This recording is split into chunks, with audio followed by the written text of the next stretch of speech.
De volta com o Papo Dinâmico aqui na PUC TV Goiás. Toda terça-feira, 11h30 da noite, estamos aqui. E também no canal da PUC TV Goiás no YouTube.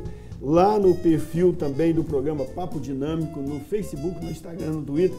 Você pode curtir o nosso programa, mandar sua mensagem para nós, sugerir pauta aqui, tá bom? Um grande abraço para quem nos acompanha, o senhor Ips lá do Jaó, que nos acompanha toda terça-feira. Um grande abraço para ele. Muita alegria tê-lo como nosso telespectador aqui na PUC TV Goiás. Hoje nós estamos falando de economia com os nossos especialistas aqui, doutor Sérgio, doutor Danilo, falando de economia, mas não é qualquer economia, é o cenário econômico para 2019. Então, você que está na expectativa de que 2019 seja melhor, então vamos ver com os nossos especialistas se 2019 será melhor que 2018. Será, de um modo geral, doutor Sérgio? Se a gente toma, como nós estamos saindo de uma situação muito ruim, né, as expectativas, tanto do Boletim Focus, como diversas previsões para o ano que vem, é que a gente tenha uma pequena recuperação do PIB. Esse ano o PIB está muito baixo, quase na recessão, né? Quase mas já nós saímos 1,3, da fase... 1,2. A ideia é que ele possa chegar a 1,7, 1,8 até o final desse ano. O que é muito pouco. Qual é o crescimento da população? É em torno disso, né? Praticamente a recessão. Né? Agora, a previsão para o ano que vem, ela inclusive já foi revista um pouquinho para cima, agora no final do ano. Ela está aí entre 2,5 pelo Boletim Focus, e alguns especialistas falam na possibilidade de chegar a 2,8. Eu não acredito, eu acredito que esse número de entre 2 e 2,5, entre 2 e 2,5 é uma possibilidade. Mas, na verdade, nós estamos diante de uma incerteza de 3 tão anos grande. Crescer 2 e pouco é muito pouco.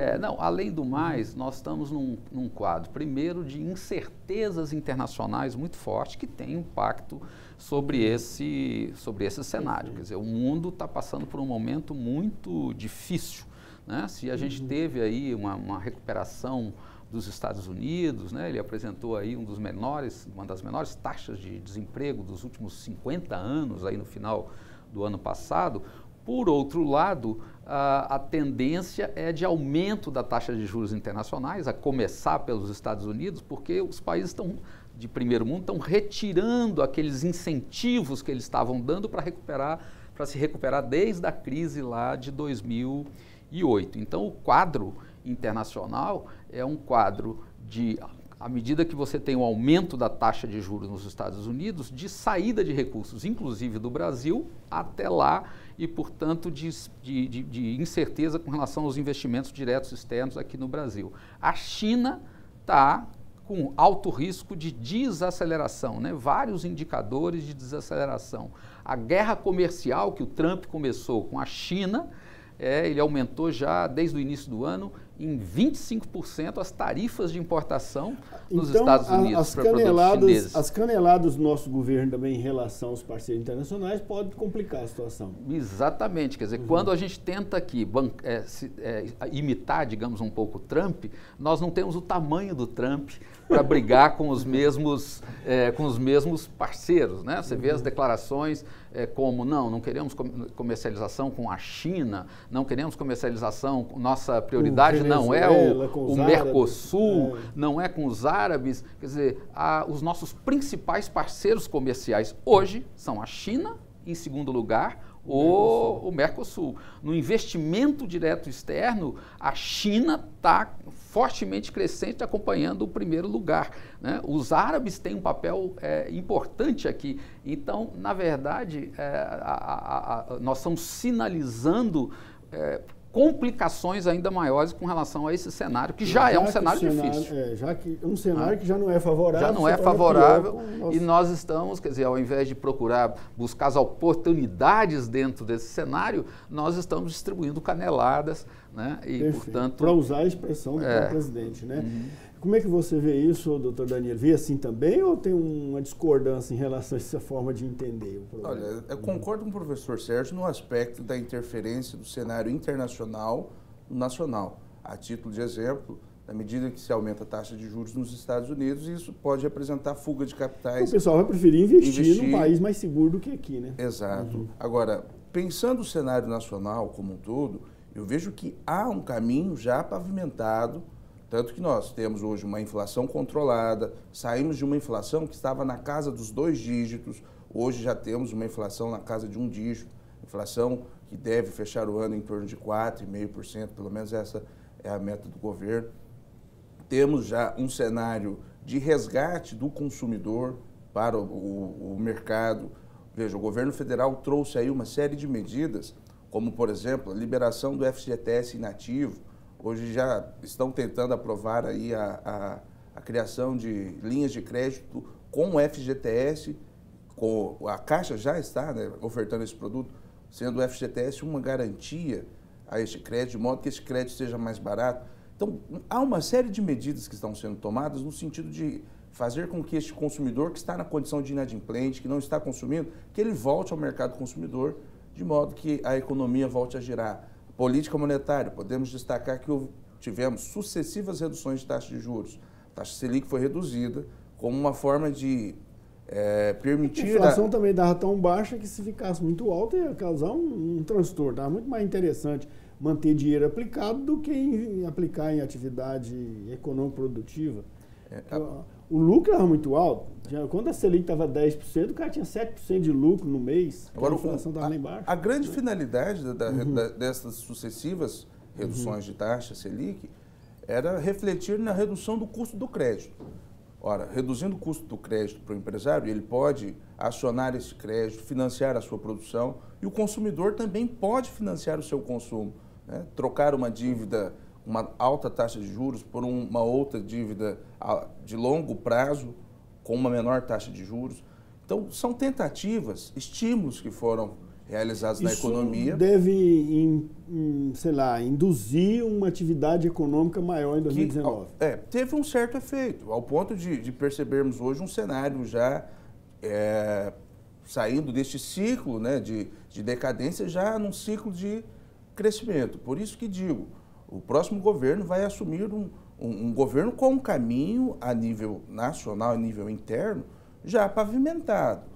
Agora, o desafio é dar continuidade, né, a este crescimento e fazer com que o país saia desse ciclo recessivo, desse ciclo que, querendo ou não, é um ciclo vicioso, né? Veja, as pessoas não consomem, o empresário não produz, o empresário demite, gera um alto desemprego e a economia não gira. Então, o desafio é sair desse ciclo vicioso e, novamente, entrar num ciclo virtuoso de crescimento, em que se tenha consumo, produção, geração de empregos e crescimento econômico. Tá, mas assim, a lógica que eu vejo do governo é assim, o governo está querendo fazer o equilíbrio fiscal. Então, reduziu não sei quantos ministérios, para aí não sabe quantos agora, era 15, parece que vai 17 e tal, mas vai reduzir ministério.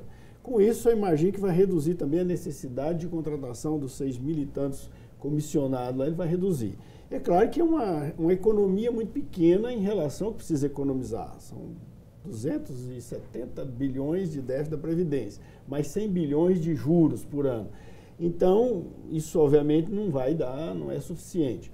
Mas essa atitude do governo de cortar gasto, cortar programa e tal, vai enxugar, digamos assim, o Estado e tal. Mas o empresário também pode seguir essa mesma lógica de querer enxugar a sua empresa, né, para adequar os momentos mais austeros, né, os anos austeros que o novo governo inaugura. Isso significa, então, que vai haver um desemprego geral na sociedade, mesmo havendo retomada, digamos assim, da atividade econômica, não, doutor Sérgio?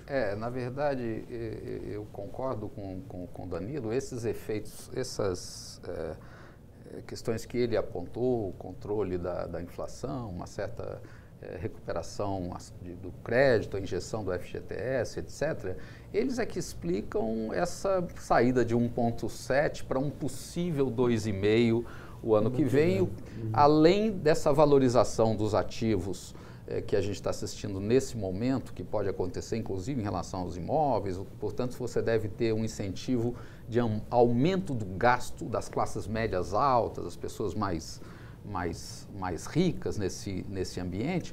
tudo isso deve dar um pequeno fôlego para o ano que vem, portanto, pode-se ter aí uma certa recuperação do emprego ao longo do primeiro semestre ou ao longo do ano.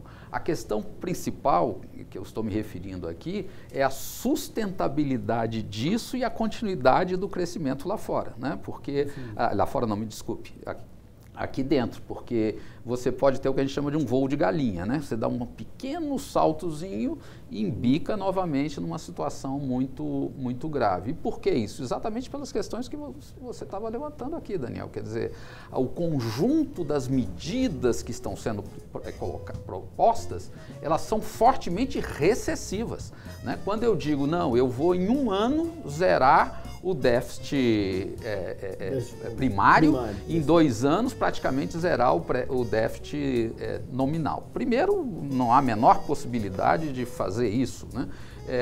Aí diz, não, eu vou fazer isso cortando severamente os gastos públicos. O espaço para cortar os gastos públicos hoje, porque já vem sendo cortados há um bom tempo, é muito pequeno.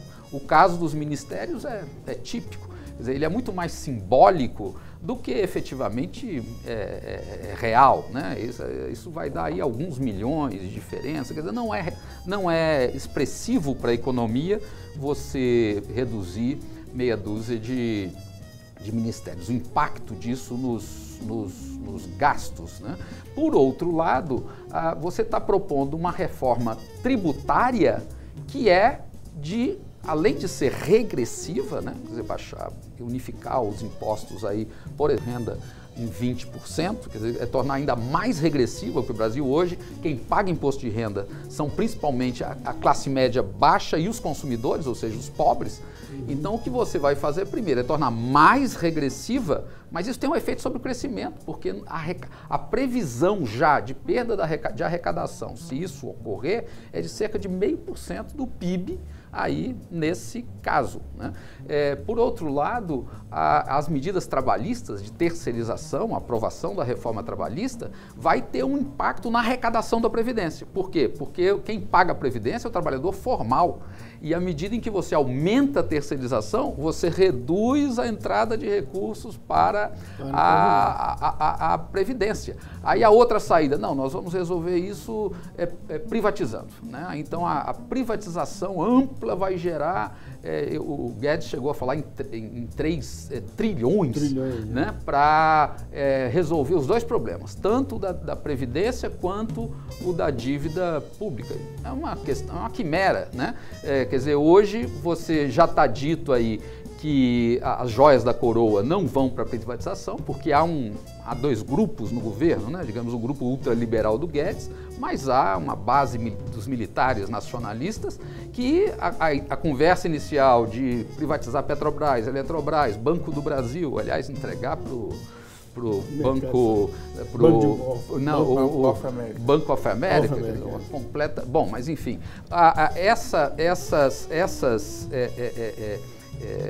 isso mostra que o programa de privatização ele vai se prender a empresas pequenas, sem valor, né? Ou a imóveis do governo federal, que o Temer já está tentando vender com péssimos resultados, não encontra compradores e quando encontra, quer dizer, o que tem entrado é muito pouco. Então a possibilidade de resolver isso via privatização também não aparece. Quer dizer, o problema, quer dizer, você aponta para um esforço fortemente recessivo, né, um suposto ajuste fiscal, que o que pode acontecer é exatamente matar o voo, atingir, digamos, a galinha em pleno voo, né? Perfeito. Vamos fazer o seguinte, vamos fazer um pequeno intervalo, daqui a pouco a gente volta para ver o seguinte, quando é que nós vamos sair da crise? As ideias aí do novo ministro, do super-ministro Paulo Guedes, são viáveis? Vai haver condições do governo implementar as reformas que ele está anunciando? Daqui a pouquinho a gente volta.